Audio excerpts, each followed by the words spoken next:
बहुत बहुत शुक्रिया। जोली से इल्तिजा करता हूँ।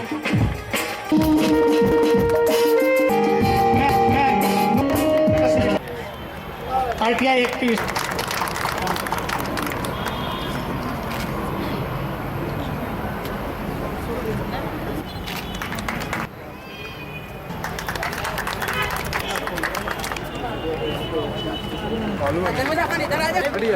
हमको भी ताली बजाकर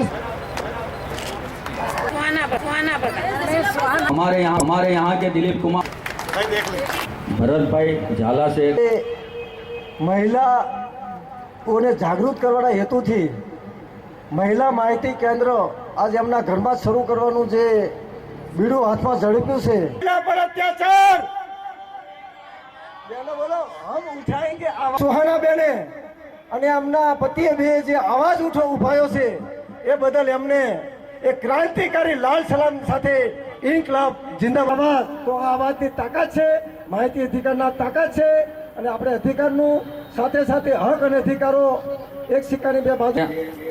મહિલા માહિતી કેન્દ્રનું ઉદ્ઘાટન કરવાનું છે।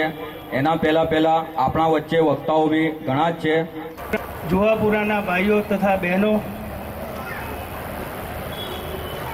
લોકોને એવું જ કે આ બધા ભાજપના માણસ હોય એવું નથી। હું તમને ખુલાસો કરું છું ખાસ કરીને કે ગુજરાતનો આરટીઆઈનો એક્ટિવિસ્ટનો કાયદો જ્યારે ગુજરાતની અંદર દાખલ થયો 2005ની અંદર, ત્યારે ગુજરાતની અંદર સૌપ્રથમ સંમેલન ગાંધીનગર ટાઉન હોલની અંદર અમે કરેલું। એમાં માજી એક્સ મિનિસ્ટર દિનેશભાઈ પરમાર, શંકરસિંહ વાઘેલા, મહેન્દ્રસિંહજી, તમામ કોંગ્રેસના આગેવાનો હાજર હતા। અમારા યુપીએ સરકાર જે તેના ઘર અંદર એને પૂછ્યા કે મારા જોડી શું હાલત છે, આજે એમને ખાવા નથી ખાવા। જે અમે તો પૂરે આખા ગુજરાતમાં ફરીએ છીએ એટલે અમને ખબર છે ચૂંટણી આવશે ને ચૂંટણી એટલે બધા તૈયાર થઈ આવશે।